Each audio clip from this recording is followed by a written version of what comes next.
Welcome to Hibiscus Society News. I'm Benjamin Hawk, and this is Shooting the Shit.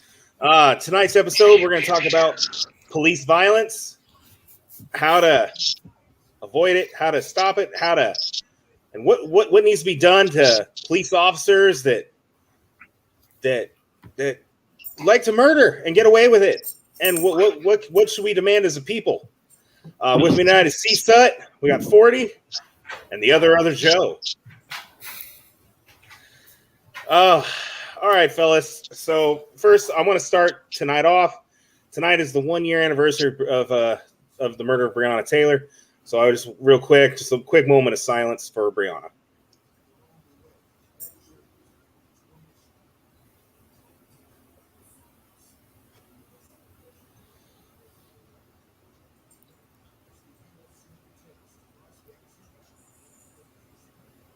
All right, thank you.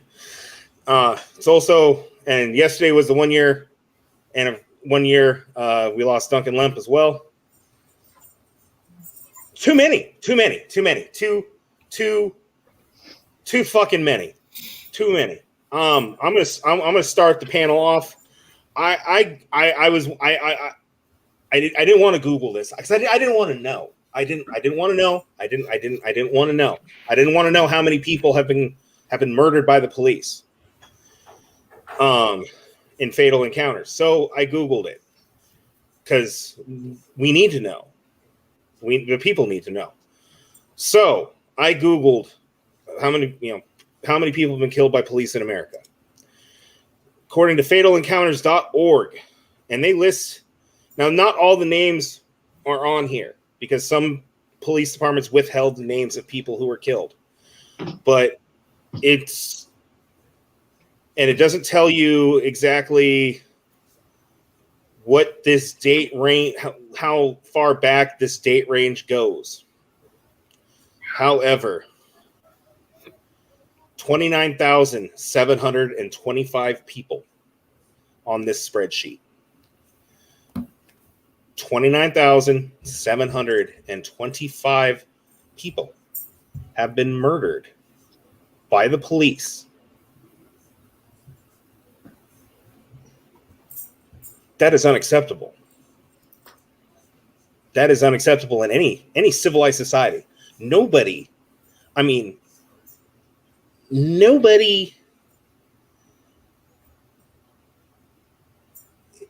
the data doesn't break down like exactly what kind of encounters they were having. If this was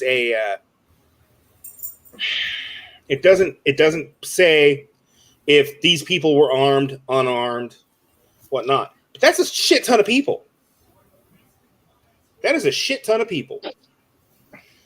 But even if you're unarmed, you should not have to fear being killed by the fucking police.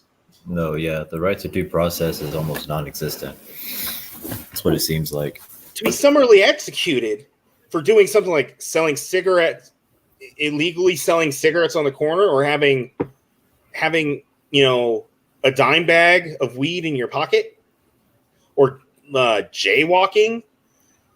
The guy in Phoenix who answered his door with his lawfully owned firearm at 2 a.m.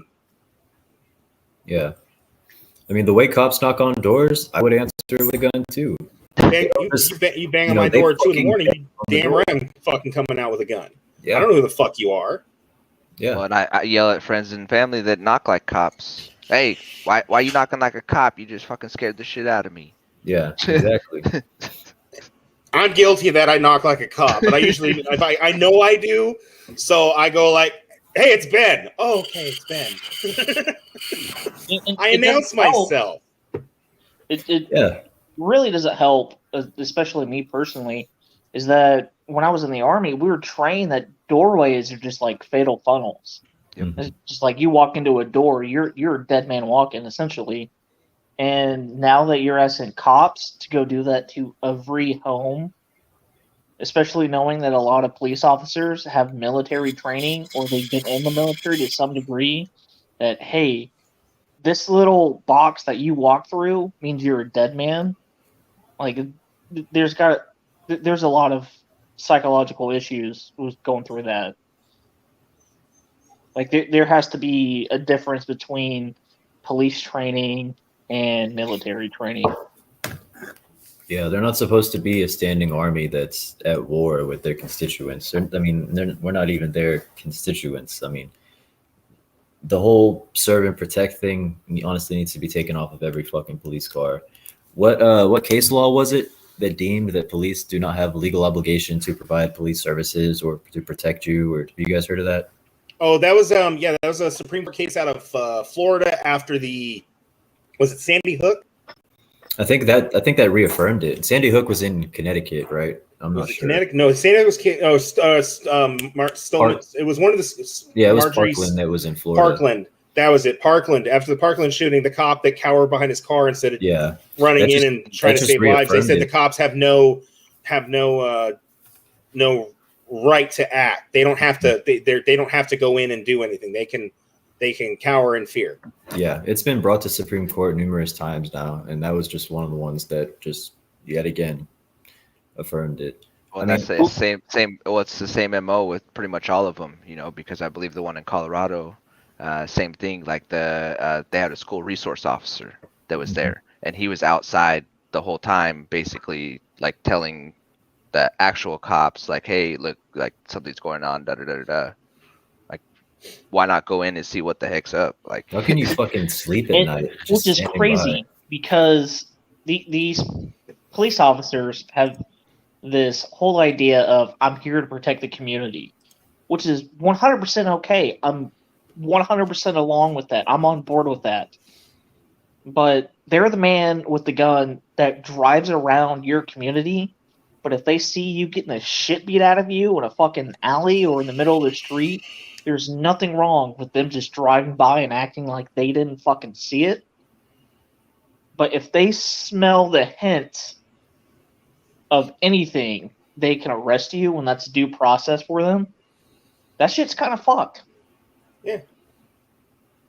No, absolutely. Like, I got my ass beat. Where were the cops when I got my ass beat? But, oh no, I fucking doing 30 and a 25, and you're on me like fucking flies on shit. Yep.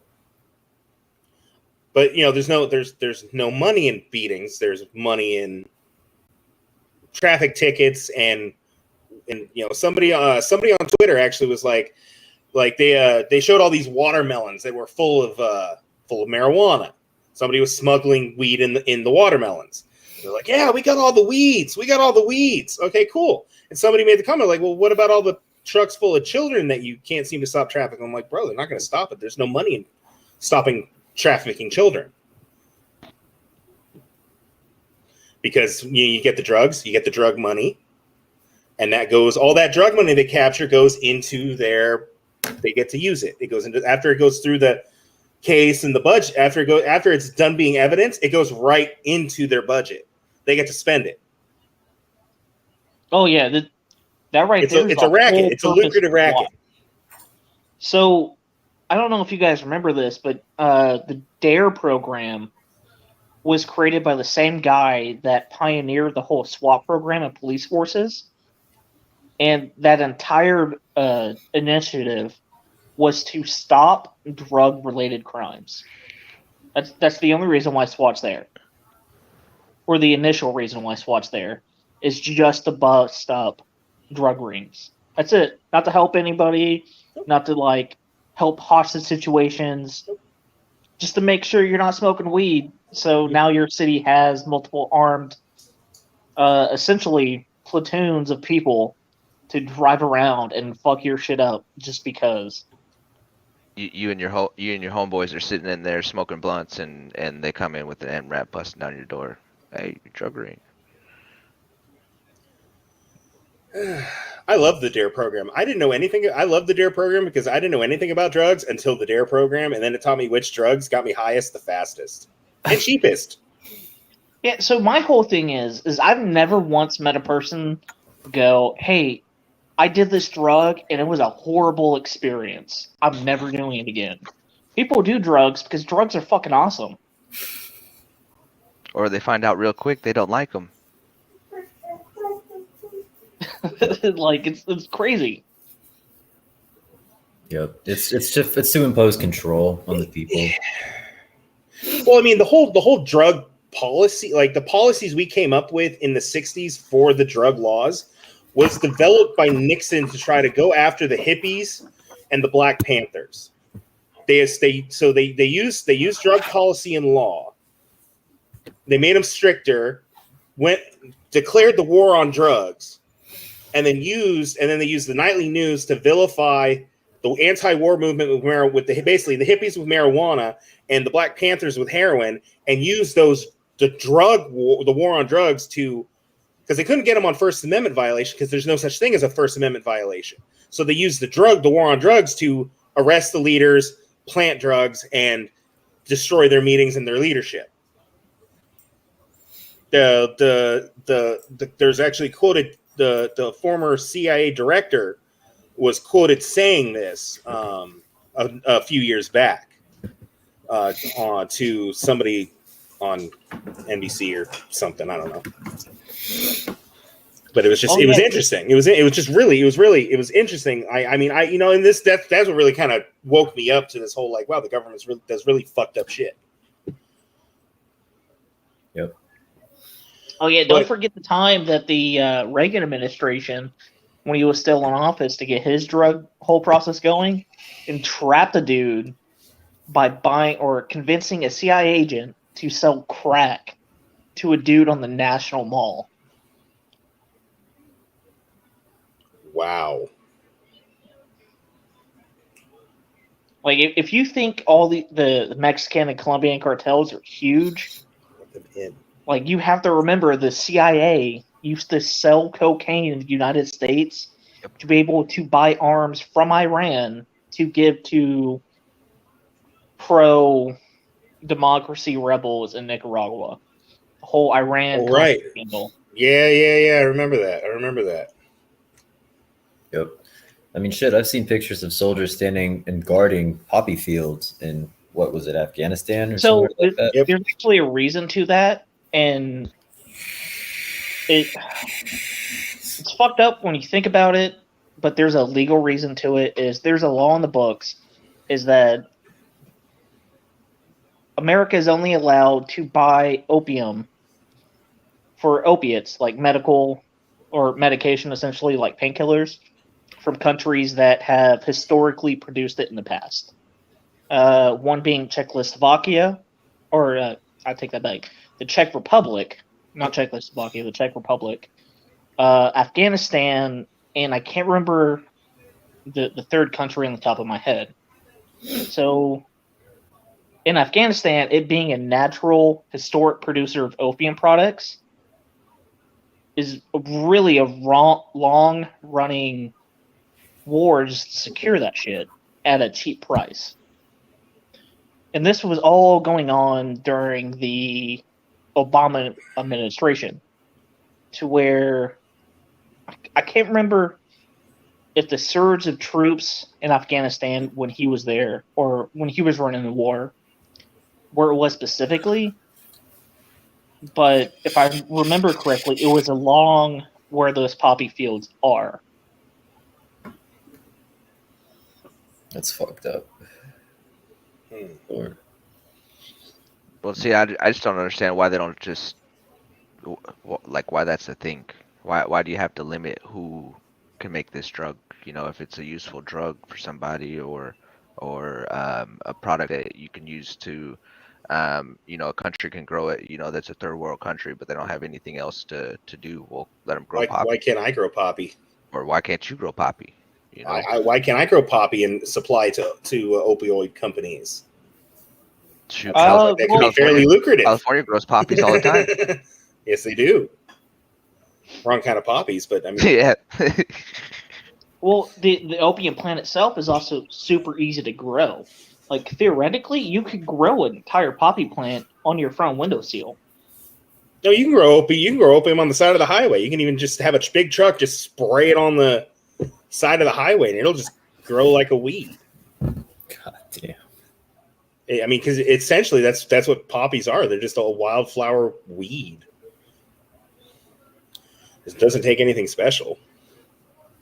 Not that I know how to grow poppies. Don't monitor me, the FBI guy. I took a class on what's that website? Skillshare. If my FBI agent monitoring this right now ignores what I just said, I will not look at amputee porn tonight. I'm pretty sure the correct terminology, politically correct terminology, is nugget. Oh my God. Oh fuck. Oh, we digress. Oh, anyway, so all right, so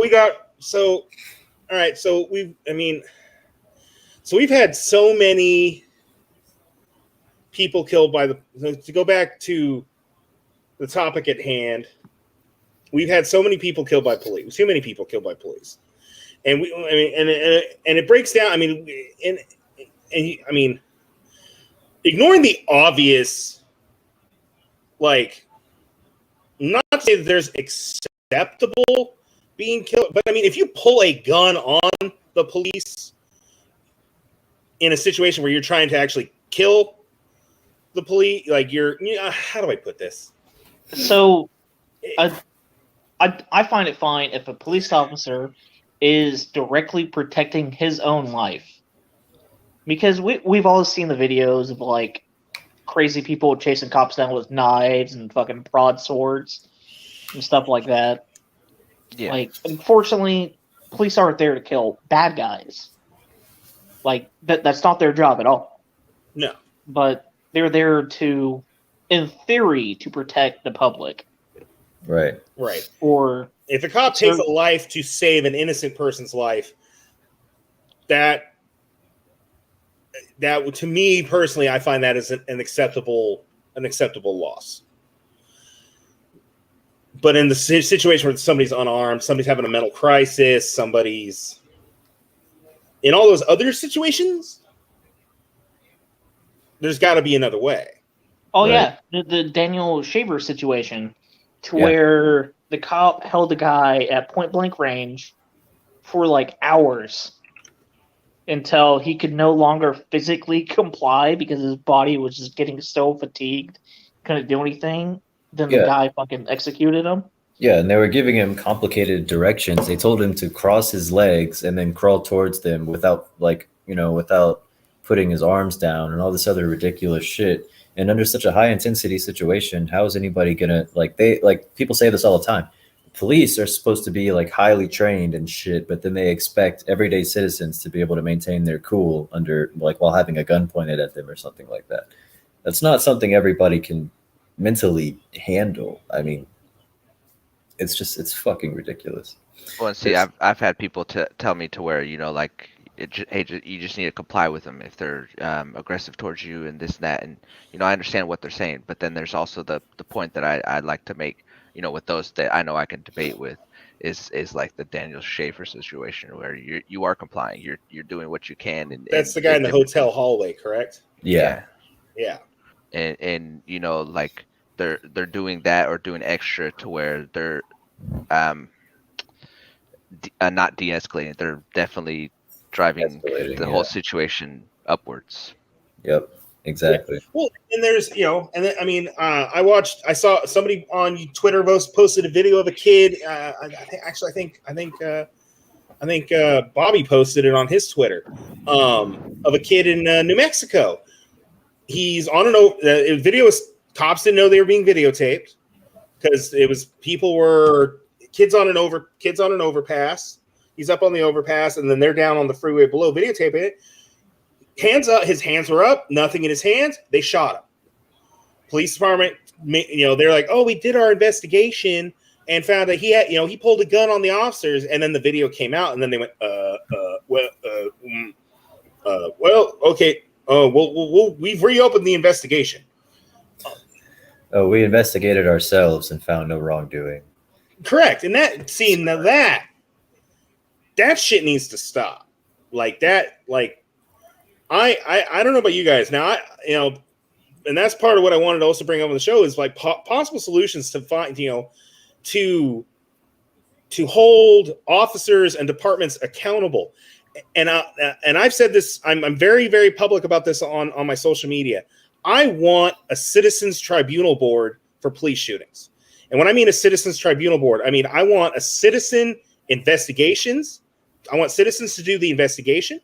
That means they look at the body cam footage. They look at the reports, the crime lab reports, the morgue the morgue reports. They look at the witness statements, and they come up with a determination of was this shooting justified under law. And then I want a citizen prosecutor. I want to and we would have to train a citizen to do this, but we need a citizen, not a state prosecutor. I don't want the state involved in this situation at all, except for a judge. And the only reason the judge is there is to make sure that constitutional rights are upheld. Mm-hmm. But I want a citizen. I want citizen investigations. I want a citizen prosecution, and I want a citizen jury, right, to decide, because this was a citizen that was killed, and we as citizens should have the right and the power. And since we granted that police officer the authority, we should have the right to yank that authority.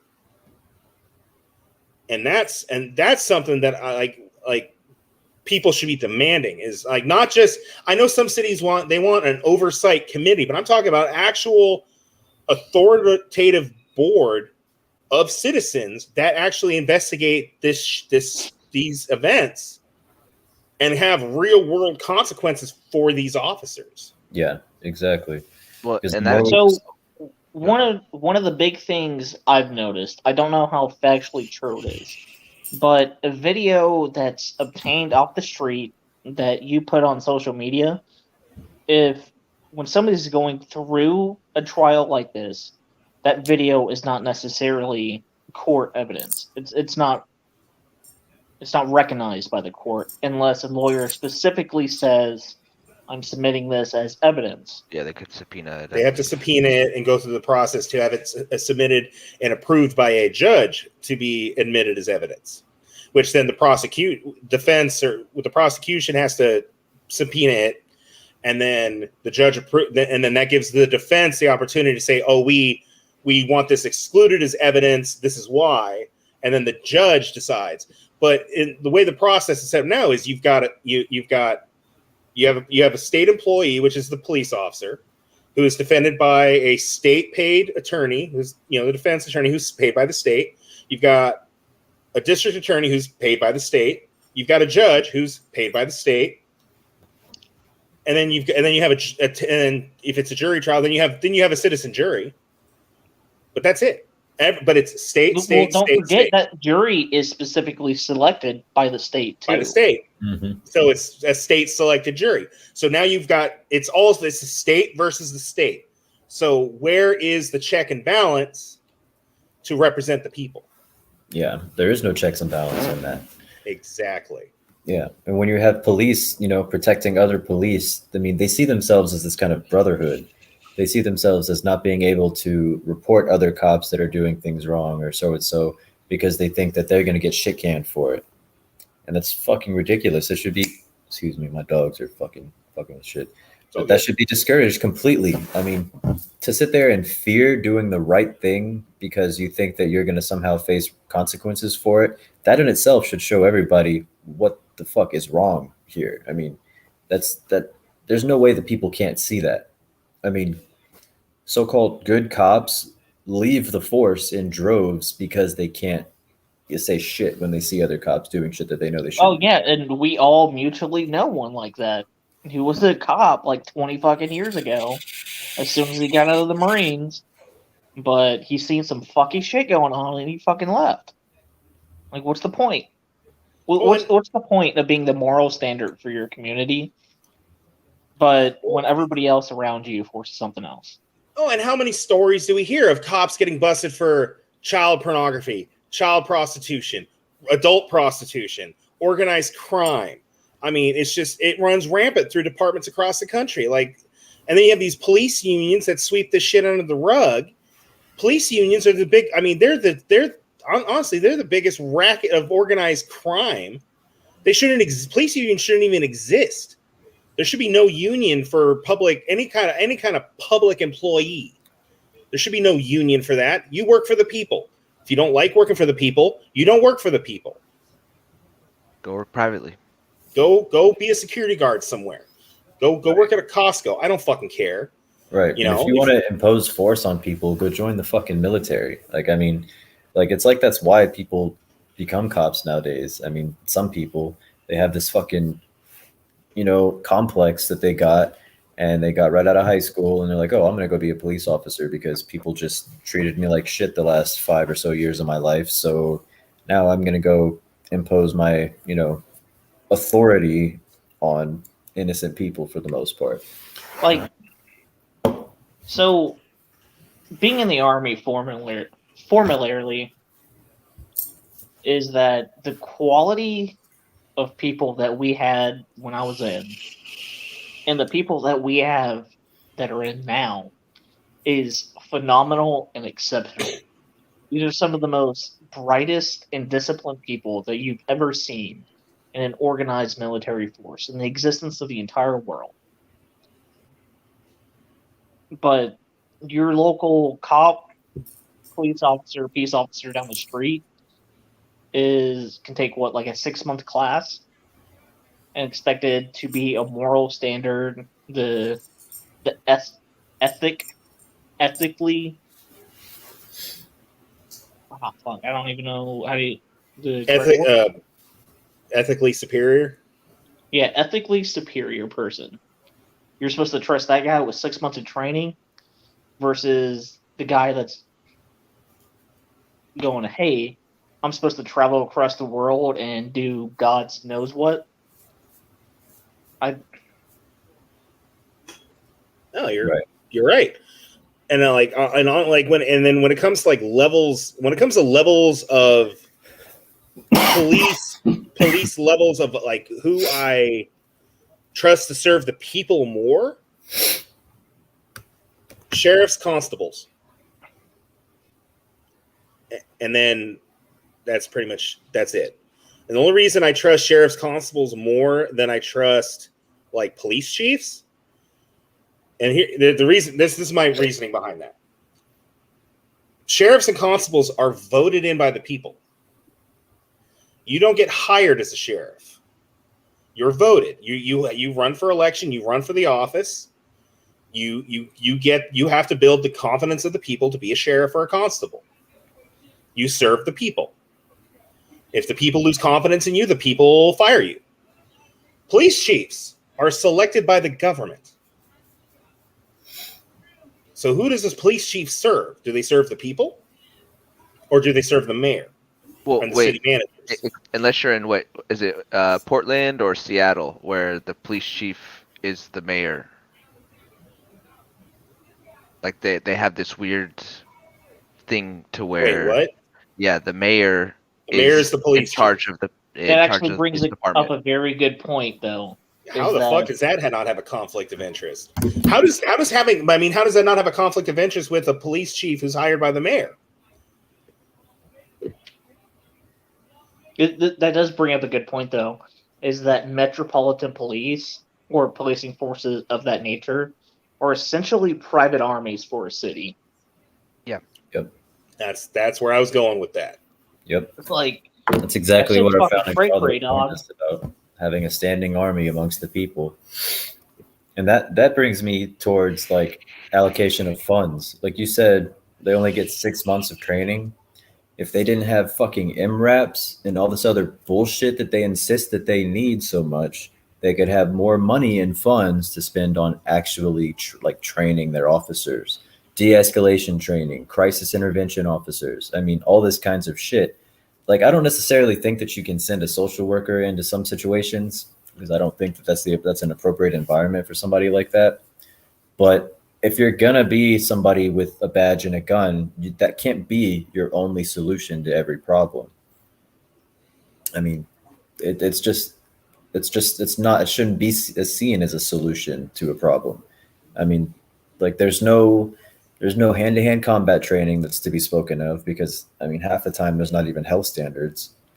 There's Police detention tactics. Oh, don't get me fucking started on that one, because what I was taught in the army is that everything the police do is so fucking backwards. Like, if you're detaining somebody, you don't have them face you. You have them get down on the ground, face away, lay completely flat, lift their legs up, and cross their legs. And then once they've done that, you sit on their legs so you have control over what they're doing on their body. Then you can handcuff them. Yeah. What they do is it's like compliance through pain. Like, they try to inflict as much pain on people as possible to try to make them comply.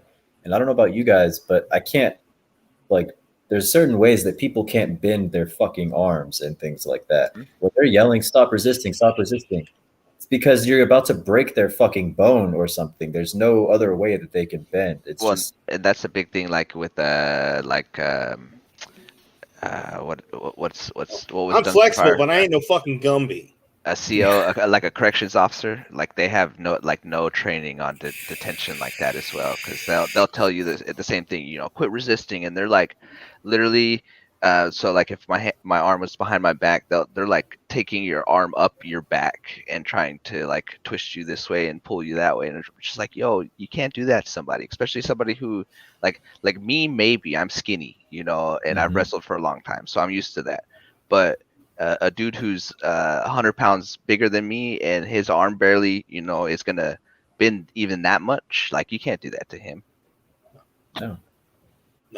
It's interesting. I just all right. So in Texas, because you know Texas, so minimum requirements to be a police officer in Texas, you have to be 21 or you could be 18 if you've received an associate's degree or 60 semester hours of credit from a college or university, and or you received an honorable discharge from the armed forces of the military after at least 2 years of active service.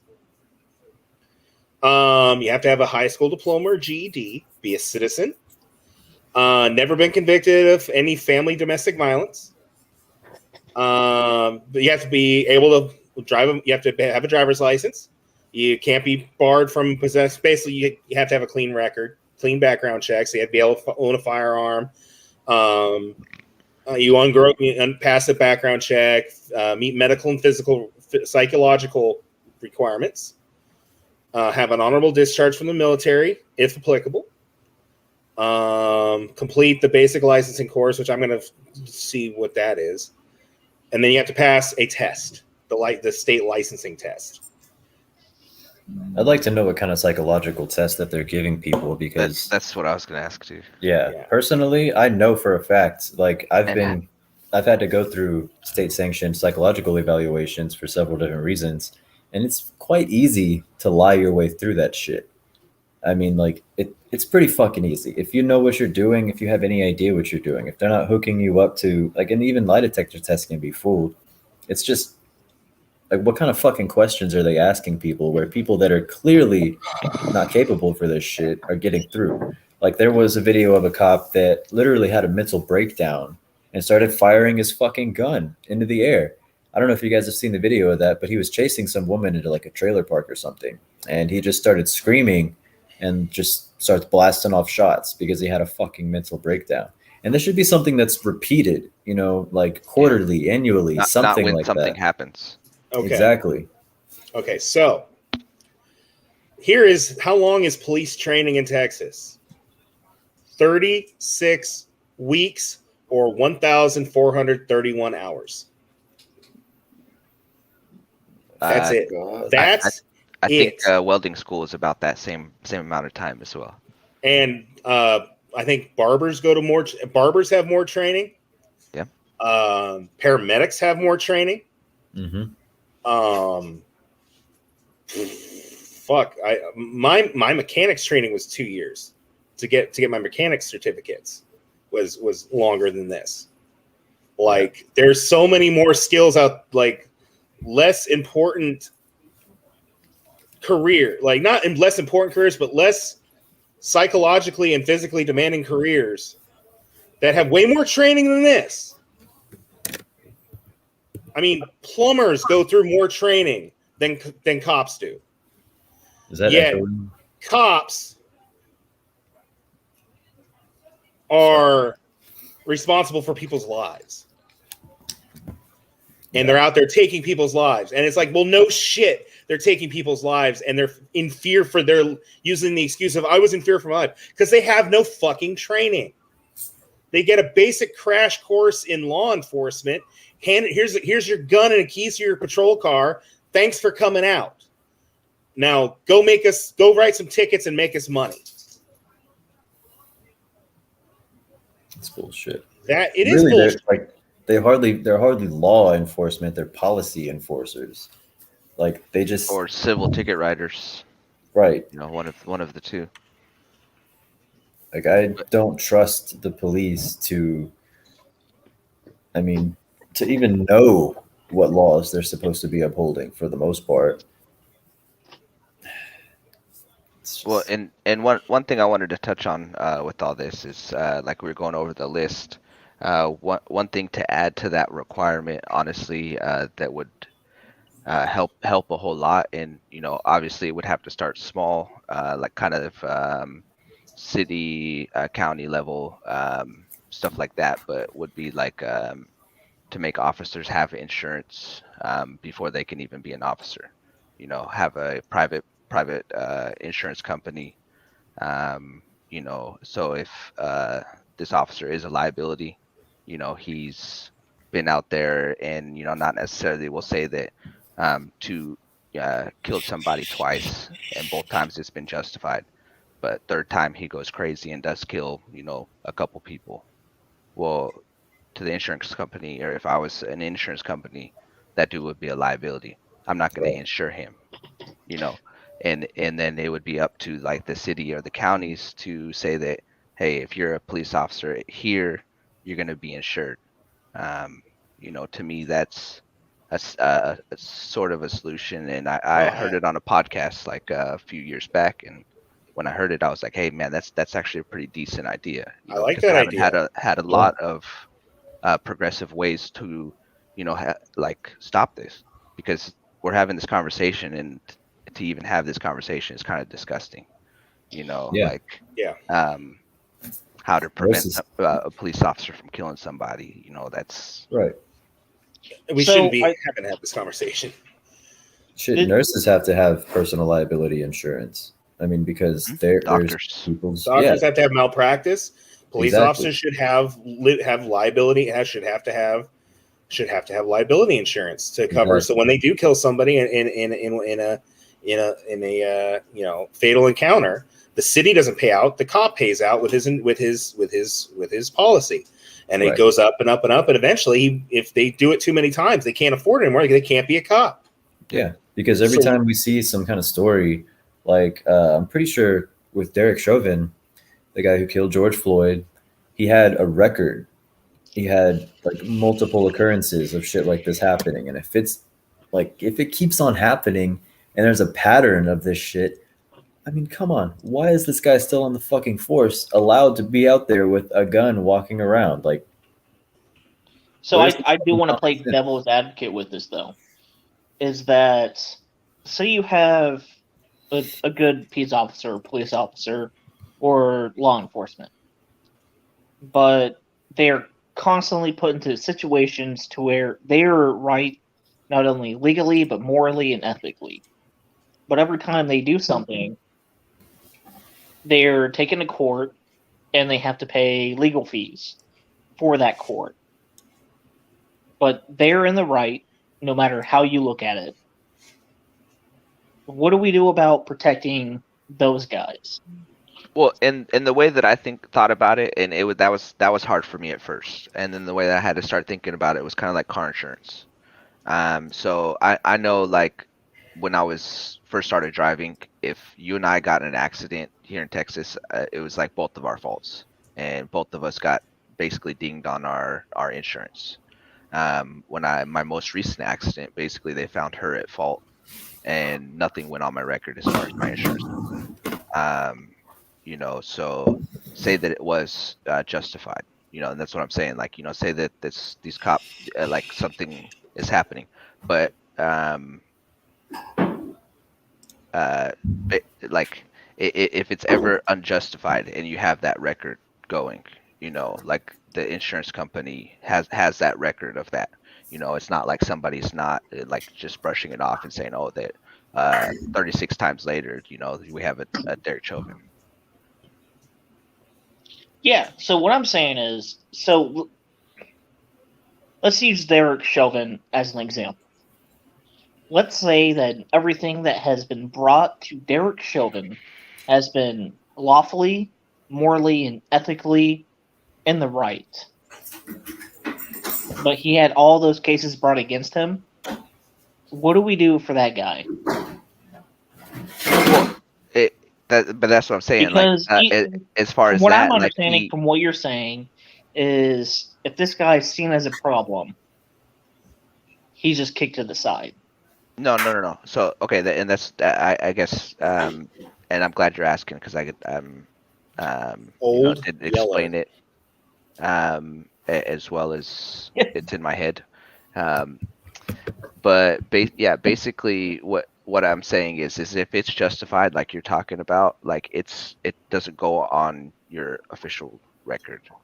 But if there's anything that was ever unjustified, like say that you did not say kill somebody, but we'll say kick the crap out of somebody, beat the crap out of this dude that was just a traffic stop, didn't even need it. Well, let's say that's your first strike. Okay, well you could still be insured, but you're going to be paying a higher monthly premium or a higher monthly price. Yeah, but was that officer in the right? Well, Always. that can go back to, like, No. those That's what I'm saying. tribunals No, we were talking found about. it. They found that you weren't in the right, and there was no reason that you should have put your hands on this civilian. Then your insurance goes up. Well, after a few times of that actually happening, you keep doing this, and they actually find that, hey, every time that this is happening, you are in the wrong. Finally, nobody's going to insure you, or you're going to be paying like $100,000 a month. Yeah. I mean, something like that goes back into what we were talking about earlier, like the citizen tribunals and, like, outside investigations and things like that. If it's an insurance company investigating you and it's their money on the line and your liability to them, then there's not going to be an outside influence in that. They're going to do the right thing. It's also going to make the officer. I do believe it would definitely make the officer think twice before going, like, okay, am I in the right here? Right. And like he said, to play devil's advocate, I could see how having to think twice in a situation where somebody has just pulled a weapon on you could cost you your life. But again, that could raise training standards for police. That could push people out of the force that feel like, if they legitimately worry that this is going to be a problem for them, then maybe they shouldn't be a police officer. Right. I mean, well, that actually goes into another thing that who was it that was running for president? He wanted everybody to be, or all the police officers to be, a purple belt in jiu-jitsu. I heard that and I was like, hey, that's actually a good thing, but not just jiu-jitsu. Like they would have to practice like Krav Maga or something to that effect, to where they're able to disarm somebody safely. Yeah, absolutely. But I've been in jiu-jitsu for a long time, and I absolutely agree. Because, I mean, the reason that I started it, the reason my dad put me in that, he sat me down and he said, look, either you can learn, kickboxing, where you can kick the shit out of somebody and you'll probably get arrested for it at the end of it, or you can learn Brazilian jiu-jitsu, where when the cops get there, if you ever have to protect yourself, they'll probably be subdued and they won't have they won't be black and blue. You wouldn't have just beaten them to a pulp. And it just makes a lot more sense, than teaching people how to necessarily harm others compared to teaching them how to control others. And I mean, like, yeah, you can use jiu-jitsu to hurt people, but it's not like, forced compliance and things like that. Like I don't know. 99% of it is non-lethal. Exactly. Yeah. Absolutely. This is definitely like something I want to explore more as a nation, is how to get the good seeds to be good trees. because we all want to go and point fingers at all the bad apples. We want to say, see, this is the problem right here. I know personally, and a lot of people in Texas alone, like we have an authoritarian issue to where we're okay with it for the most part. As that we see authority in its own right and own respect. But how do we get the good seeds, the good apples, to become their own trees and start building our orchard from there? Yeah, I mean, honestly, I would be proud to be of a state that started leading by example and stuff like this. I mean, there's no reason to not want your police force to be set at a higher standard. I mean, just pretending that they are isn't helping anyone. It's actually hurting people. Like we saw almost 30,000 people killed by police. I wonder how many of those were in Texas alone. I mean, it's staggering. You know, it's it's too much. It's when you start really digging into this problem, and it people like to throw the word crisis around. But this police, and I mean, this is people killed by police, but excessive force by police for minor altercations is a crisis in this country. Yep. It's not even just minor altercations. It's also just being misidentified as somebody. Like you're just somebody's doppelganger on the street. Yeah. Yeah. And that goes into even like racial profiling or being the same height, weight, and hairstyle as somebody that they happen to be looking for. Or like the woman that just died in Nashville driving the car of someone. Like if you're going to go pull somebody over and you think that they're driving, that it's somebody who has warrants, and then it turns out to not be that fucking person, what's the point in continuing to like pursue what you thought there was? There's no crime being committed. Why was this woman pulled out of the car and searched in the first place? You saw it's a fucking, 2-seat car. You can see that the person that you're looking for isn't in there with them. That's it. Or you have a similar name as somebody with warrants, and it pops up. Or you borrow, your friend's car, and he's got warrants, and they do that auto plate reader, and then all of a sudden now you're getting a felony traffic stop with guns pointed at you. Right. It's ridiculous. And then we've had kids getting thrown into the mix as well. I mean, we have the Tamir Rice case with he's got a pellet gun in a park and got shot. And then this was the case. Like this case was huge in my hometown in Santa Rosa, California.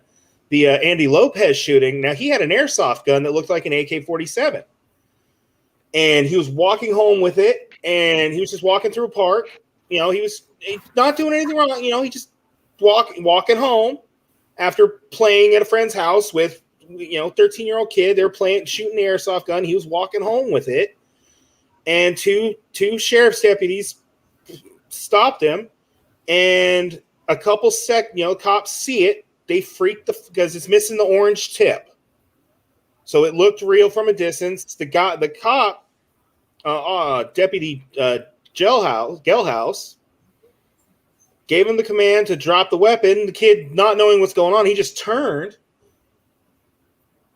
and Gelhaus fired 8 shots, 6 of them hitting him and killing him. Seconds. The other deputy that was with him didn't fire at all. Now, Gelhaus, war veteran, 24-year veteran with the agency. He was an Iraq war veteran, firearms instructor, contributing writer to gun publications. He was a gun instructor for 10 years at the Gun Sight Academy, which is an Arizona-based company that teaches gun handling, marksmanship, and law enforcement to elite military personnel, law enforcement officers, and free citizens in the U.S. This guy knows guns. And to me, this kid was 25 yards away, and he couldn't tell that was an airsoft gun, and he killed him. Nothing happened. Nothing happened. It's scary to think about. No criminal charges. Parents filed a civil rights, that tried to claim that he violated, that the Gale House violated their son's civil rights. Didn't anything come of it. It's these cases, and it's stuff like this. It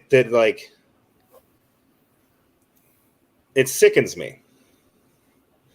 Because I mean, it's an airsoft gun.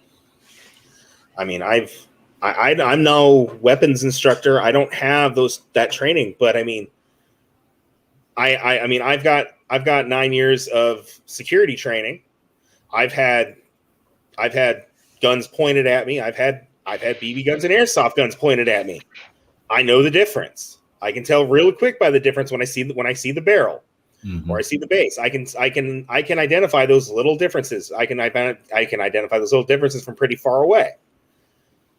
He couldn't, and a 13-year-old kid lost his life.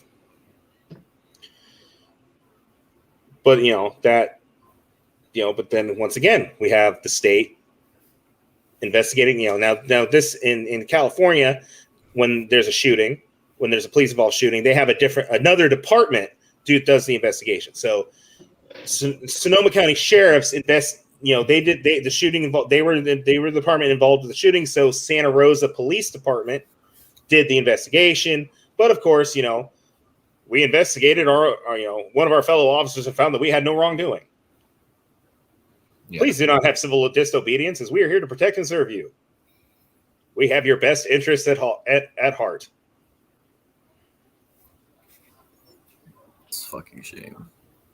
No, it is. It is, and it's getting progressively like going through. All right, so in 2021, we have had 27 police fatalities, police murders, 27 people so far in the 3 months. We've had almost 10 people killed by police a month in this year alone. By reported killed by non-military law enforcement officers in the United States. In 2020, 435, which is down from 2019, which was 624. Now, the reason I'm thinking 2020 was lower is COVID. There weren't that many people out to kill. Yeah. The protests and everything could have had a play in that as well. Yeah, everybody on edge for a few months. Yeah, everybody out being fucking pissed off and showing it because in 2019 of killings. Well, no, that actually really surprises me is that number's not higher, especially considering what happened over the summer months when everybody was outside just not giving a fuck. True. Yeah. I mean, if they had been, they could have fucking, I mean. And I would bring up the point is that police departments, specifically metropolitan police departments in major cities, were terrified. Especially what happened in Chicago when all of it first started going down. Because Chicago itself was almost torn down to the bits. If you haven't seen those videos, I recommend go watching them. Because they were just littered police cars left and right. There's shit that's just broken into, destroyed. Like, Chicago was a wasteland for a hot minute. Well, when has Chicago not been a wasteland? No offense to people watching from Chicago, but your town's a kind of a shithole. See, the thing about that is only certain parts of it. I mean, you go to the north side. There are parts of Chicago that are beautiful. Yeah, and it's fucking loaded with rich people, and you go 20 minutes south or so. I don't know the size of Chicago, but however long south, and it's fucking bam, 9-day difference type of shit. Now, between 2009 and this year, worst year for police shootings was actually 2015. 850. Jeez Damn. Christ. Yeah. Right before, right during, when, and, and it's interesting. That's almost 100 a month. Yeah. Yeah. Yeah. During the last half of the Obama administration was some of the highest numbers. 2012 was 608. 2013 was low 346. 2014 was 634. We had 2015 with 850, and then 2016 was 208. 2017 was 152, and then 2018 it spiked to 413, and then 2019 was 624. What's changing? Like, what is making this happen so much more? Like, okay, to think about how many of these could be considered justified, because on a human level, when it comes to like fuck being a cop, when it comes to protecting your life and going home to your family at the end of the day, I can sympathize with that. That's why I carry a gun everywhere I go. But how many of these were actually necessary? How many of And these that's actually had to die? Yeah, and these numbers are not indicative. These are total killings per year as recorded in lists, but it makes no implications regarding wrongdoing or justification on the part of the person killed or officer involved. Mm-hmm. So this is literally just this is people shooting at police. This is unarmed people. This is everyone. Yeah. So, but I mean, it's also, I think a lot of it, part of it, is a social economic issue, because if you think about it, a lot of these, the numbers are higher when we were during the recession. Yeah. When people were getting desperate, robberies were higher, robberies, muggings, looting, property crime was really high because people were getting desperate, trying to feed their families, trying to make money, trying to make ends. So it's I think socioeconomic plays a big part in that, because if you look at it, looking at the numbers, 16 to 17 were pretty good. 18 we started, we were doing pretty good, and then 19 was a good year too. Maybe there is no correlation, because 20 should have blown up because of the COVID, because everybody lost their jobs and got a lot of people lost their jobs. But then again, we had all those we're getting all those ammunition checks. Stimulus checks. I think that's that. Stimulate your ammunition checks. Yeah. Honestly, I believe that it would have been higher if it weren't for all the protesting going on. Yeah. But I just think that police were trying to, I would think that police were trying to be more careful about it. But we can always hope, right? Right. Yeah. Exactly. And part of me wants to say that, that's the way it should always be. Not necessarily that cities should be burning all the time, but that police should be wary of the fact that citizens don't want to fucking take that shit anymore. Well, and another thing, I honestly really think we should bring back the public square, like a real public square again. Beheadings, shit like that. I know that's extreme and it's never gonna happen again, but I think it's what people need. Every city should have a large capacity wood chipper, and we use the wood chipper for certain criminal offenses, for capital criminal offenses. What do you mean by that? Well, I'm just saying we should. I'm sorry. I'm a big supporter of the pedophile wood chipper movement. Well, and I would say you have a bad person, a person who wants to inflict damage upon people or harm or chronically not doing what a normal person would be doing as far as Well, define What harm Ed was talking on about. somebody. You mean financial harm, physical No. harm? No, well, that depends. Financial harm could be just as harsh as physical harm to some people. If you have somebody who like a movie that I was watching recently, this chick, basically she was a caretaker for older people, and what she would do is Saw this.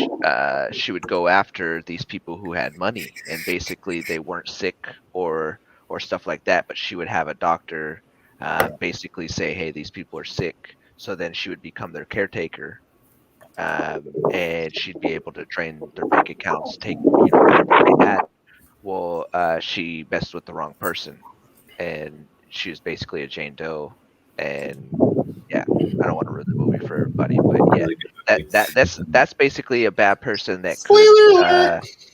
potentially, if say that a wood chipper was the capital punishment, like to me, somebody financially draining, older people, or people who wouldn't necessarily know any better, chronically like that to me is a bad person.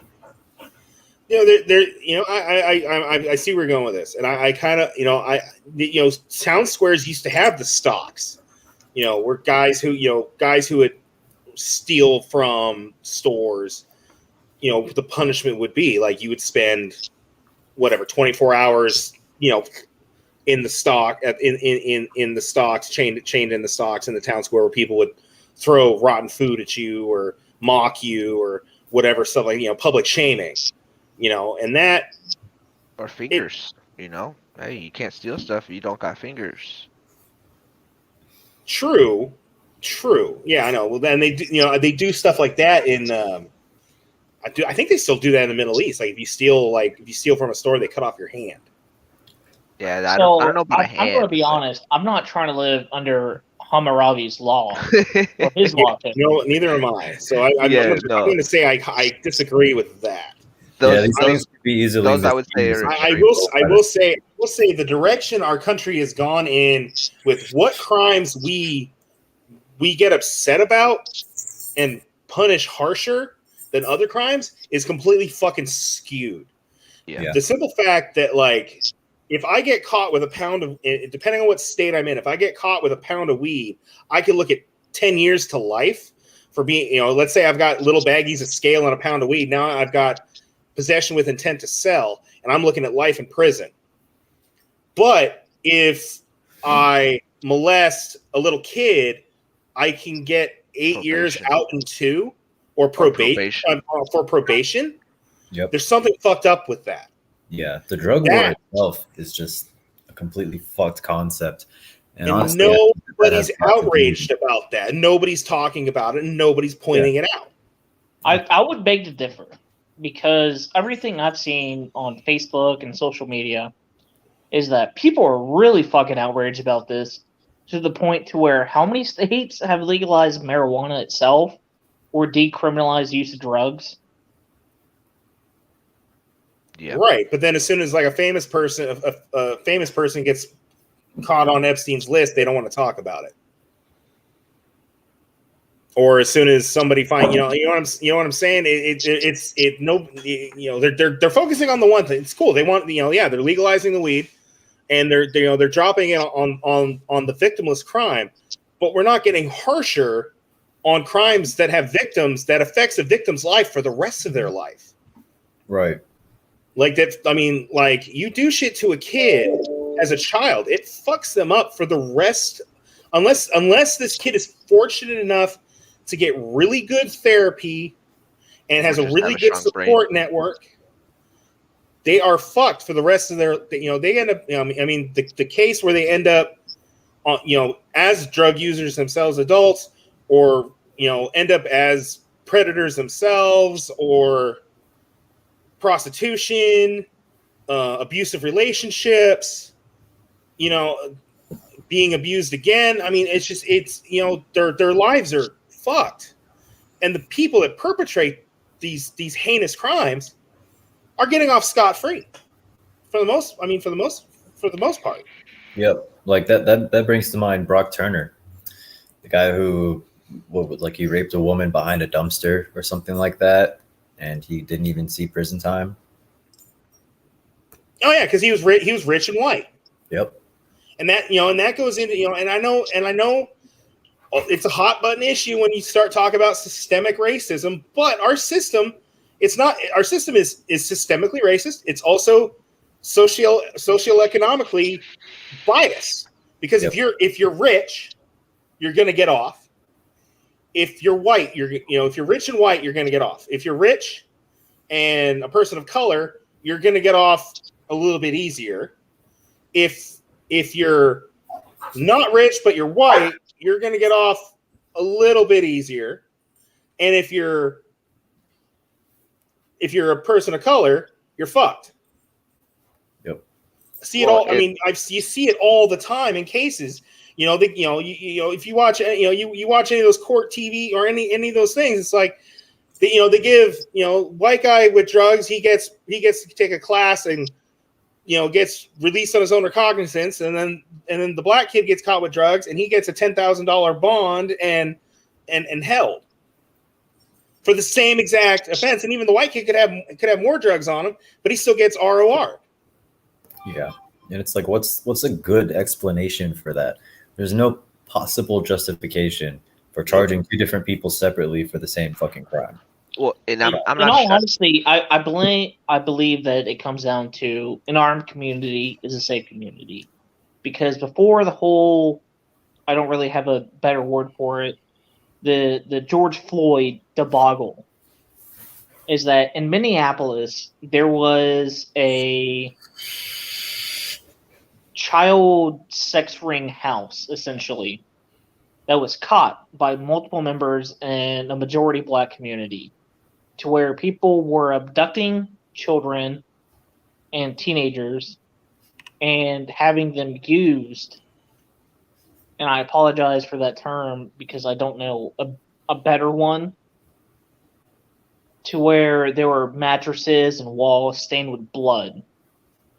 And the members of the community had identified this house, and they called the police, rightfully as they should.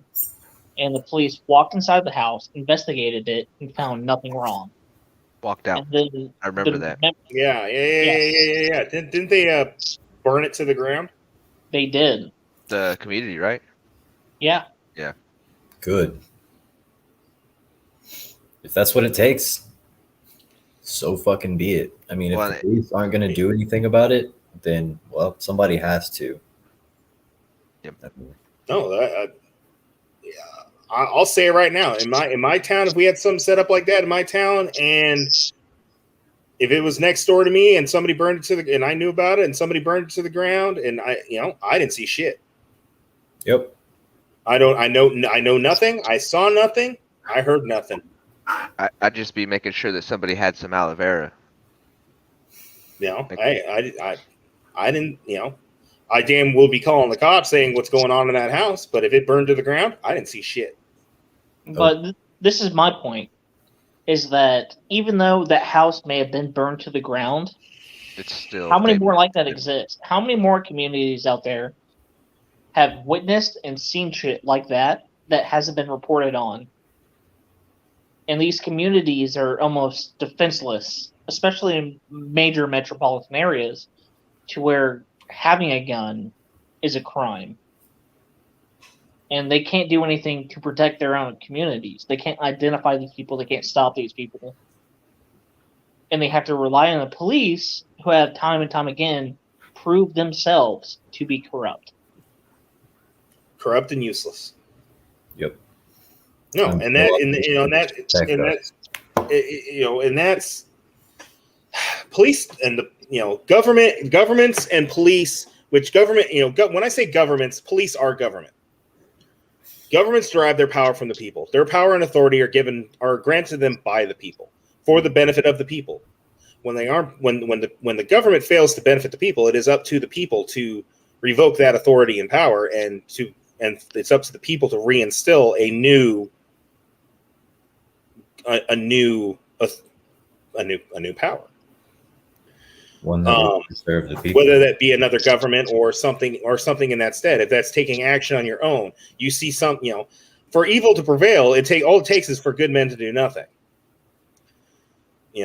If you're doing, you do everything right. You see something, you report. You see it, you report it. If nothing happens, then you act.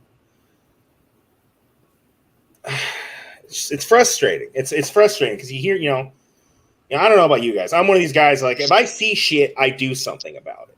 Yeah. If I have to physically get in there and do something, I physically have gotten in there and done something. And then I hear stuff that happened in my own town, and it's just like I get pissed off because it's like I wasn't there to fucking do anything about it. Mm-hmm. Yeah. But I implore everybody out there that's watching this, that hears this. When it comes to the police, videotape those motherfuckers. If you see something that doesn't look right, if it doesn't feel right and justified in your gut, it ain't. You whip out. Everybody's got a phone. Everybody's got a phone. Everybody's got a phone. Every phone's got a camera. I don't care if it's a flip phone. It's still got a camera on it. You hit record and you record that shit. You record that officer interaction. You see that officer hitting on someone. You see that officer twisting someone's arm. You see that officer pull a gun out. You videotape that shit. You get someplace safe if they pull a gun out, get some cover, but videotape that shit. And you post it to every social media you can. You submit that video to every news agency you can to get the truth out of what happened. Because as you can see, like what happened with Duncan Lemp, the police will lie, the police will cover it up, and they'll refuse to release video evidence when they, for Duncan Lemp, they said, we have no video. Then they released a video from outside the house that they claim they didn't have. Yep. And they're like, we don't have body cam video of it. Bullshit. And that's another fucking thing. Why the hell are you doing a no-knock raid with no fucking body cameras? What the hell kind of shit is that? Every fucking episode of Cops I've ever watched in the history of Cops, when they do any kind of SWAT raid, there's a motherfucker with a camcorder who's for the SWAT department because they use the video evidence of the camcorder to help solidify their criminal case. Mm-hmm. So yeah, there's a video recording of the fucking raid. There's a video recording of inside the house. Yeah. There has to be, because they're just not going to gather evidence? Yeah, no. They're fucking lying. That should be a massive red flag. If there's an incident where somebody is killed by the police, or if there's a fucking no-knock raid and there's no body camera footage, you have the technology. If you're not using it, what does that tell you? I mean, I just looked it up. A cheap body camera on Amazon is $35 to $45 a piece. Really? And I'm willing to pay that tax to make sure every cop, every law enforcement officer, every federal enforcement officer has a fucking body camera. They have them in the sporting goods section of Walmart for $29.95. I'm gonna fucking get one. Yes. Jesus. Oh no! I mean, honestly, like if you do a lot of driving, get yourself a drive cam. Oh yeah, I have. Have a drive cam because drive cams will save your ass. Front, rear facing. They have ones that, for $100, you get one that Bluetooths to your phone, and it'll automatically stream it to social media. Have that in your car, not just for accidents, but you can set it up where it'll record. So if you get pulled over by the police, you can record, because there's so much crooked shit that happens on the side of the road where they trump shit, where they make shit and trump shit up on you. This happened to me just the other day. What happened? Well, I got pulled over. This cop was following. It was a state trooper. He was behind me for probably about half an hour. And so I guess there was like some construction or something. And, it goes from like a single, one-way road. One's going this way, one's going this way. And then it opens up into two separate roads. And then there's like a 2-lane road where you can pass. And I saw this fucker right when he got near me. He used a turn only lane to go straight, and I fucking saw him do it. And I looked at him, and he looked back at me. And then after that, he was right behind me the whole fucking way. So when he got a chance to pull me over for something, he did. At least that's what I believe. So he said I was following the car in front of me too close, and then I went around to start going to the speed limit because it moved from 65 to 75. And he's like, oh, you were way too close to that car and you were going over the speed limit. I was like, the speed limit changes like 5 yards right in front of where I ended up stopping. Like whatever. But, I hand him my paperwork. One hand is on the steering wheel. One hand is out the window, just like this. And I'm like, look, like, I'm just trying to do my job, blah, blah, blah. I'm working right now. Like, can I just, like, what's up? Can I just go? I'm sorry. I didn't know I was speeding, blah, blah, blah. And he starts screaming, get out of the car, get out of the car. I can't see your hands. I'm not going to argue with you. Like, I can't see your hands. And I was like, steering wheel outside of the car, like with my driver's license and all this shit inside of it. So I get out of the fucking car and like, I'm always carrying. So I have my gun on me and I'm like, hey, like, at this point I have my hands up like this. I'm like, I have a fucking gun on me. And he puts his hand on his and he's like, well, don't reach for it. I'm like, no shit. Like, what do you fucking think I'm going to do? Like just shut the fuck up. And nothing really happened. He gave me a warning, which probably wouldn't have been the case if I wasn't a fucking white man, and was doing what I was doing for work, because I told him, I'm not going to say it on here, but, he basically just decided to fucking yell at me for about as long as he could. He was like, well, you were too close and, like, blah, blah, blah. This is why. And I'm like, I've literally never had a cop pull me out of the fucking car and say he couldn't see my hands when one was here and one was here. It was just a power trip. It was just a fucking power trip, just an excuse to impose his will on somebody. And he was like, oh, when he looked at his computer, he was like, I pulled you over in 2020 for almost doing the same thing. And I was, you don't remember me?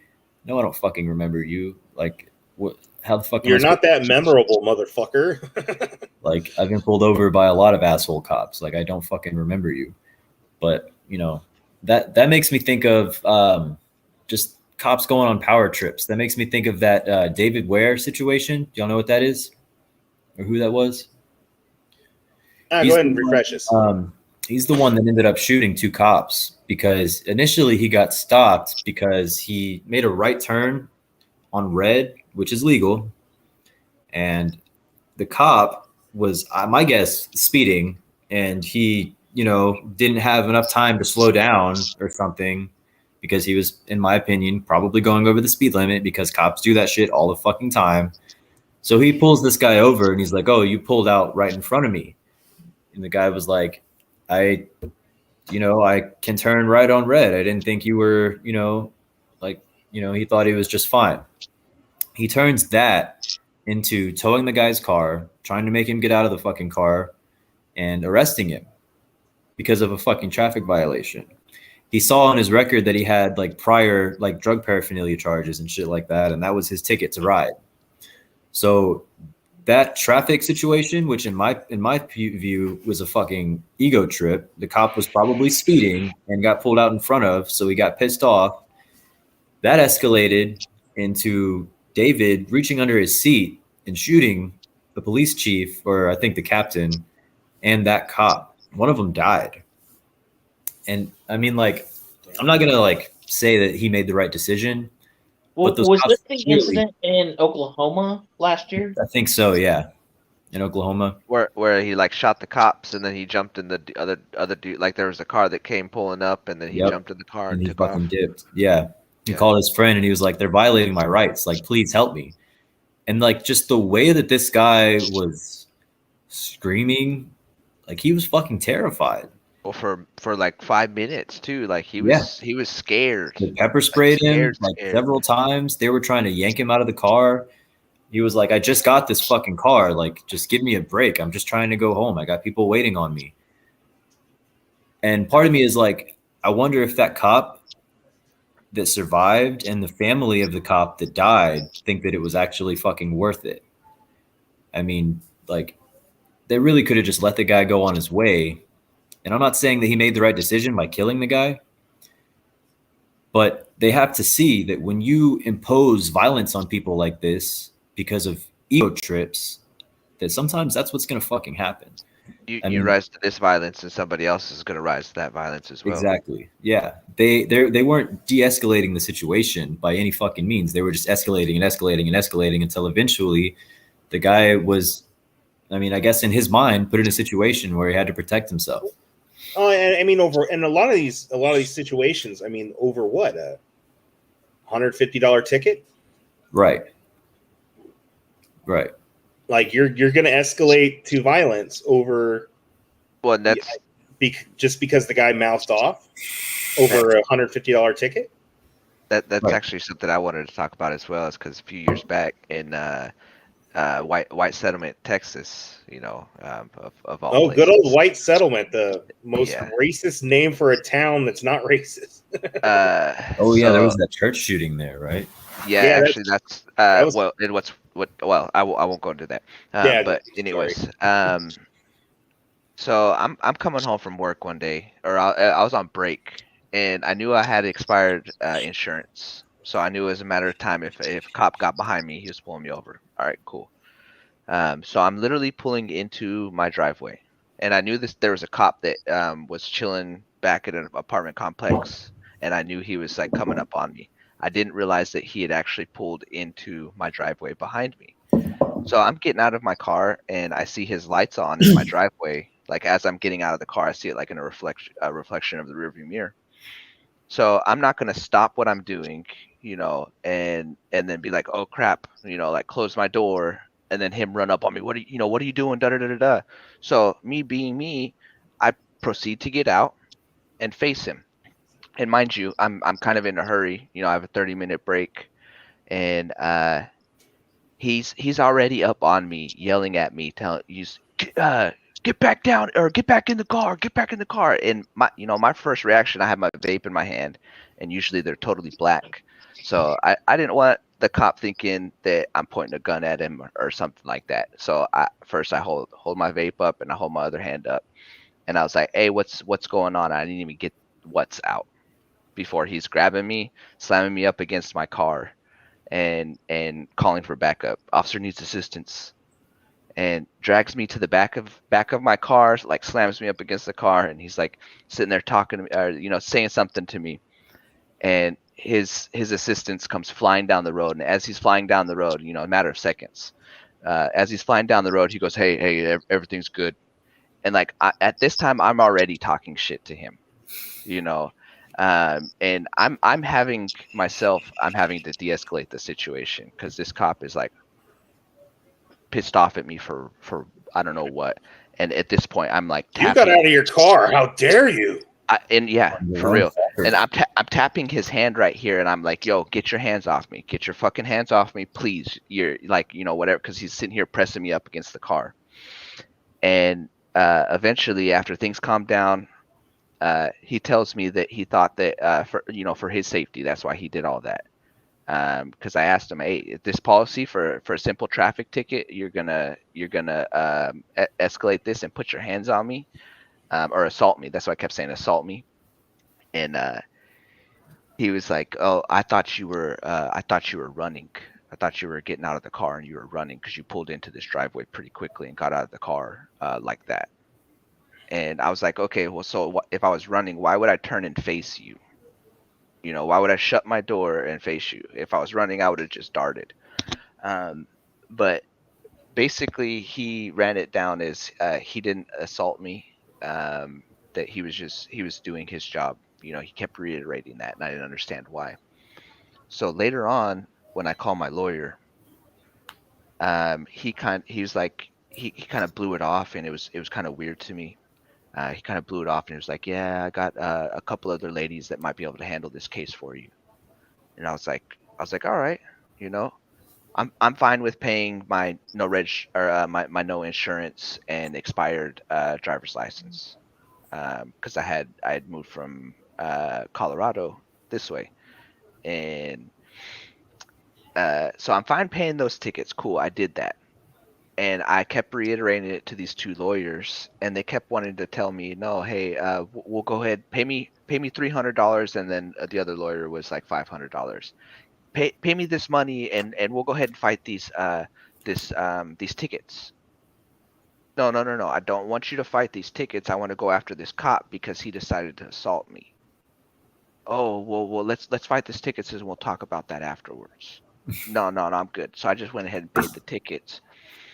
And months later, I'm sitting here thinking about it, and it was about the time that George Floyd and all that was going on. Well, I figured it out. Lawyers don't want to handle it or even talk about it, but it's because of the qualified immunity that they have. Because he kept stating that he thought I was running and he was doing his job by putting his hands on me. He was doing his job, and therefore he has qualified immunity. Something similar to that happened to me when I was 16. I mean, I'm not gonna lie. I got caught smoking weed in my car with a friend of mine. Ooh. And thank God the police are there to protect us from the weeds. it was pretty, yeah, it was bad. We were definitely blazing it up, but the cop comes up with his light all on. that I'm like, grass. oh fuck. So, I just put my hands up because he opens my door, and I just step out, and he puts me in cuffs. So we sit down on the curb. But after all that, everything went perfectly fine. But he was like, I was getting ready to slam you on the ground. I was like, why? Because he was like, you look like you were gonna run. I was like, that. What? Like, it didn't make any fucking sense to me, because I was like, somehow, I mean, my buddy fucking stuffed the weed somewhere and we didn't get caught. So I ended up going home that night, which was fucking mind blowing to me. That's a lesson learned. If you don't, just keep your mouth shut. Just keep your mouth fucking shut. Because I didn't know where it was. I knew it was there, but I didn't know where it was. So, my friend was just like, oh, we smoked it all. So I was like, yeah, we smoked it all. So they busted the pipe and took that with them, and then sent us on our way. But that's actually like a really sad thing that hasn't happened. Is that when the police come around, is that we have naturally developed this whole thought process of, I don't know who I am, I don't know where I am, and I don't know why I'm here. Oh, I just don't answer questions. Yeah, it's a good policy. See, I've never had to deal with the police as far as them thinking I'm going to run, because they automatically look at me and go, yeah, that fat fuck ain't running. Because what I want to get back to with the whole police situation is that whole childhood mentality of how we view the police. It's like, oh, if you're lost, go ask a police officer for help. Like, oh no, you're in danger. Like, have a police officer help you. That's what they're there for. I want to get back to that mentality, that moral and ethical superiority of this is what a cop is. Right. I mean, even at a young age, like, I would just be walking down the street with my friend. This happened once. We were walking from my apartment, or my mom's apartment, to his parents' house, which is about a 4-mile walk. We're just walking. We have backpacks on with water bottles and shit in it because it's fucking Texas summer. It's hot. And this cop rolls up and just fucking snatches the backpack off my back and starts going through it and finds nothing, because we had a feeling that could happen. And he's like, what are y'all doing? Like, why are you in this neighborhood? Like, we fucking live here.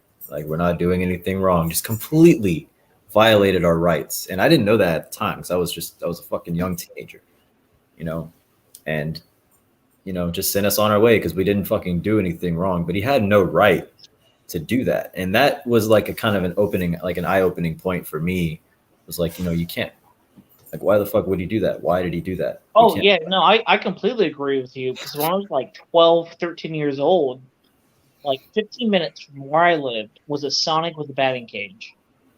And I walked over there with my big stick to go do some batting practice. And on the way home, I was like, oh, I can just walk behind these buildings and it'll be a little bit faster. And my school resource officer drove up to me as like a 12-year-old kid with like a baseball bat and a baseball glove. He's like, why are you walking behind these buildings? Are you about to rob somebody? Like, dog, I'm 110 pounds and I'm 5'4". Who the fuck am I going to rob? Yep. Yeah. I had, when I was in high school, I grew up with two different school resource officers. Now, we had the first school resource officer was Officer Jones. Officer Jones was sick as fuck. He was like the most chill, kindest, coolest officer. Like he was like more. He was one of those. I want to call him like the gray officer. You know, he wasn't like he was spirit of the law, not letter of the law. So he was chill. Now he passed away. We actually my hometown actually named one of our middle schools after him. But he was awesome. Now the guy who replaced him, Officer Fahey, was a fucking tyrant. Now it's lunchtime. I literally got my lunch, got my chalky milk, chicken nuggies, chalky milk. Right, I'm happy as hell, and I chugged my chalky milk, and you ever take the milk carton and you roll the top and then you make it go boom. Well, I did that. I popped my milk, and this motherfucker grabs me by my fucking collar, almost pulls me to the ground, and then starts sniffing my hands. Goes, "Where's the fucking firecrackers?" And I'm like, "What the fuck are you talking? No, I don't have any firecrackers. Why are you assaulting me?" And I'm getting loud, like screaming, like, "Why are you assaulting me? Why are you assaulting me?" And like all my friends are like, "No, it's a milk carton." Like you could see the milk carton on the like. Any fucking first year police cadet would be like, "There's a milk carton on the ground, sir." Fucking any basic police investigation would be like, "Well, that was a milk carton, not a firecracker, you fucking idiot." So he's like sniffing my hands for like GSR. Now, the only thing that didn't help, because I was one of the little juvenile delinquents that smoked, I had a lighter on me. So he like patted me down, found my lighter. So now he's like, "See, you have a lighter. You lit off a firecracker." There's no firecracker. And I've got teachers, I've got kids screaming at him. It's a milk carton. It's right there. He drags me into the fucking office by my collar, like literally dragging me as I'm screaming, "Stop assaulting me." So they pull me in the office. I'm in the office. And at this point, I'm like, I'm calling the ACLU. I'm calling an attorney. I'm calling my parents. You're violating my civil rights. You assaulted a minor. I want you fucking charged. I want your fucking shield. Like, I'm livid. And I'm just this little punk-ass 15-year-old fucking screaming at this adult in the office. The principal's like, if you keep this up, we're going to expel you. And I'm like, go ahead. I'll sue your ass too. Because you're violating my civil rights. I have the right to fucking not be assaulted at school. I didn't know what my rights were back then. I knew I had the right to not be assaulted. Kids should be taught their rights at a young age. Oh, yeah, absolutely. Yep. So he leaves. He's at this point he's done because I'm demanding to talk to his superior officer. I'm like screaming at the fucking like on duty supervisor come down, and I'm filing a complaint. So I got they let me go because the principal went out there, found the crushed milk carton, no sign of a firecracker, and I got free lunch for the rest of the school year. Fuck yeah. That was their penance. But when I say free lunch, I got to eat as much shit as I wanted to. Fuck yeah. So I'm like, I want 3 of those chicken sandwiches. Let me get 2 orders of fries. I want 5 chalky milks. Hey guys, how many chalky milks you want today? Oh no, my friend. Dude, the school, they lost so much money off me because I was feeding everybody. For, when they had the Pizza Hut day, I was like, yeah, give me 3 pizzas. Nobody else had Pizza Hut but you. Fuck yeah, dude. I was like, fuck this shit. But I mean, do you watch Community? No. Oh yeah, it's a good show. Like there's one where they have the fried chicken, and it's a fried chicken episode where there's a corner on the market, and it's kind of like that where that's your superiority if you get chicken strips. Yeah, so he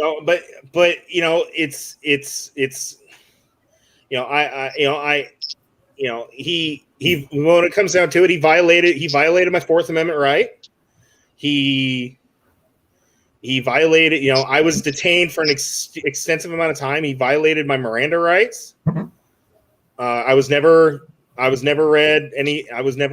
told I had the right to remain silent. I never was told I had the right to an attorney. Granted, I was never actually arrested, but I was unlawfully detained. Mm-hmm. But they don't teach.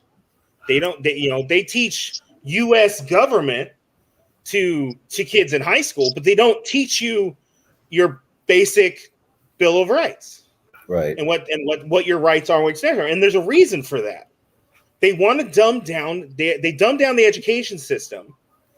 So because if you teach people what their rights are, they won't be compliant. Mhm. Oh, When you I have a major problem with that statement to begin with. Is that I had taken AP U.S. Government, AP U.S. History, which I failed, and I had to remake up as just remedial. In my sense of it, would be U.S. History, and the differences in those courses was night and day. Jeez. Like when I took Advanced Placement U.S. History, the amount of material we covered was slower, but a lot more in depth. And when I took remedial U.S. history, like everything we touched was just like the talking points, just the summary, just like the bullet points of the talking points. And that terrifies me. Is that's what the majority of people are understanding? It's just the summary of these talking points. Hey, y'all, but I'm gonna have to head on out of here. Okay, man. You have a good night. I understand. We're over the 90-minute mark. So, But I appreciate y'all having me on here. I'm we're gonna head out. glad to have you. I hope we'll have you on again anytime. Yes, sir. Take care, bro. So, but yeah, no. I mean, even just the basic, what your rights. What I mean.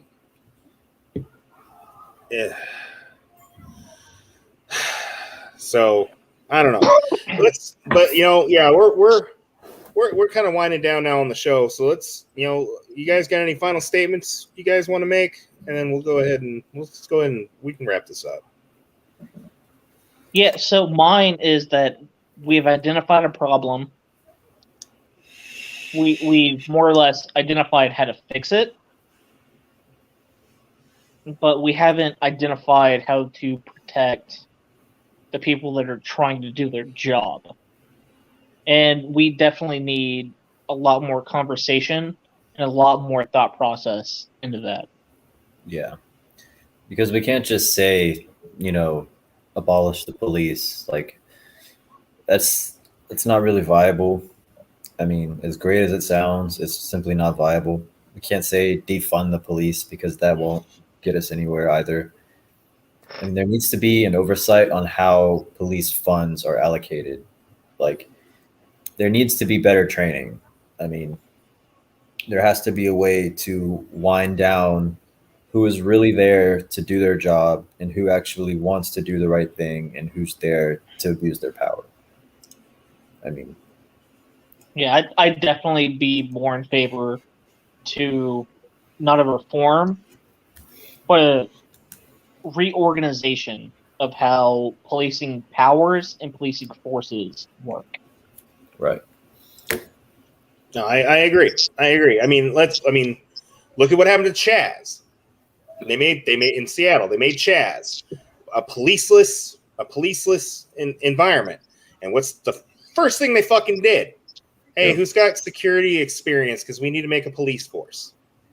Yeah, and that wound down to just And that ended up being like a brutal, violent group of thugs. Yeah, and 2 kids got killed. Yeah. Yeah, they thought when it comes down to complete and total anarchy, the only people that win are the warlords. Yep. Yeah. And Oh, I've never seen people the most armed. That. I mean, like they thought that white Jeep was, there to shoot them or something like that. I have no idea what happened, but they fucking riddled the thing with bullets, and it was 2 teenage kids. I mean, that was a whole fucked up situation. Yeah. But that just goes to show, like, I don't know if you guys have ever heard of the Stanford prison experiment. Nope. Well, there's essentially power begets corruption for the sake of corruption itself. Exactly. Yeah.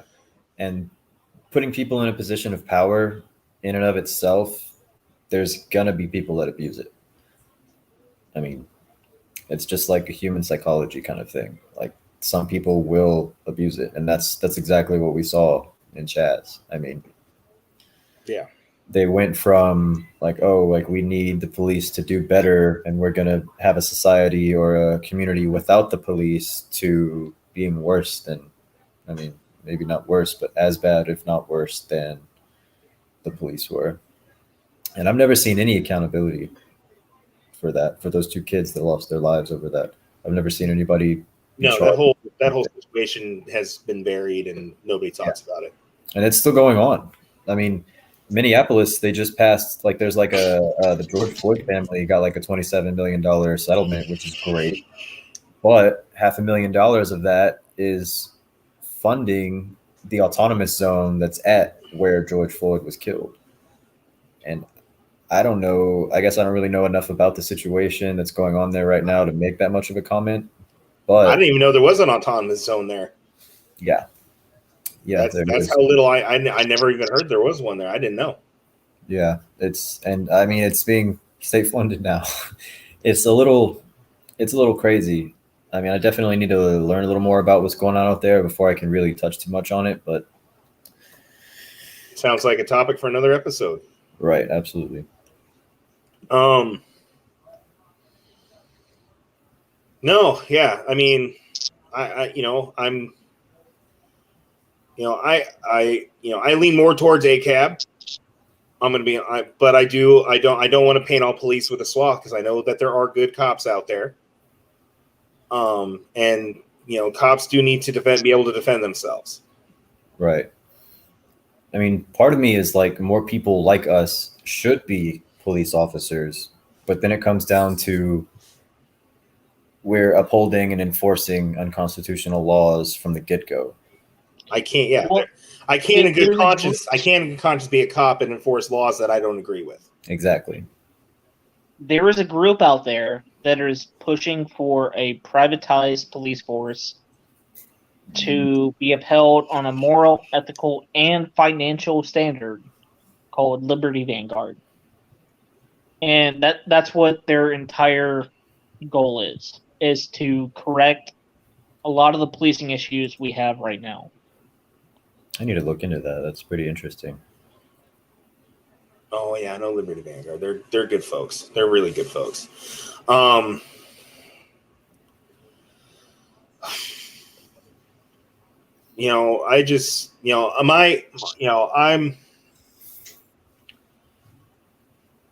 just, it's a hard topic. It's a really hard topic. And it's you know me, I'm usually, I try to find, I don't, it's not something I can make light of. It's not something, it's a serious, we had a really good conversation about this. We came up with some, there needs to be more oversight with the police. There needs to be more training. There needs to be more, our government is based, we have a checks and balances based system. There's always something over something that, so there, to limit, but the way our government is running now, the checks and balances have been whittled away. Mm-hmm. We as the people need to reinstate our checks and balances system. And that goes, and that starts on the local level. Yeah. So that, those are questions when you're, I know, like, we have mayoral elections all over the country going on right now. And that's something that if you can go to a town hall and get on there and ask those questions, ask people running for mayor, how do you feel about a citizens tribunal or a citizens oversight board for the police? How do you feel about increased training standards for police? How do you feel about this topic? And if that person doesn't share the same agreement with you, by all means, you should call them out on it. By all means, you should not vote for that person. See which one does. And well, fuck it. If none of those candidates that are running for that office support your view, run yourself. There's nothing stopping anyone from running for city office. Mm-hmm. Run for mayor, run for city council, make the change yourself. Because, God damn it, it's not going to, if nobody's going to do it for you, you have to make the change yourself. And that's going to be my final statement. So, so just to throw it out there, we have some events coming up on April. Sorry, I got to pull out the cell phone to get the dates because I forgot to write them down. I'm a dipshit. All right, so on April 10th in Austin, there's a tax day protest in Austin, Texas. It's going to be held at the Capitol. I know it's before tax day. Tax day is April 15th, but all taxation is theft, and there's going to be a tax day protest. There's going to be a unity rally on, I believe, April 24th in Austin, as well. There's a lot of Texas events. Also going on right now is Hibiscus Society is collecting tents for the homeless in Austin. So the whole month of March, if you have any spare tents or if you want to buy a tent on Amazon.com, send an email to hibiscussocietynews@protonmail.com. I will give you an address to have that shipped to Texas so we can get that to our homeless neighbors in need. And we are collecting all month of April. It's Tent March Madness. And then we will be distributing those tents in April to our homeless neighbors in need. Once again, this has been an episode of Shooting the Shit on Hibiscus Society News. We had Joe, CISA, and 40. I'm Benjamin Hawk. Stay frosty, everyone.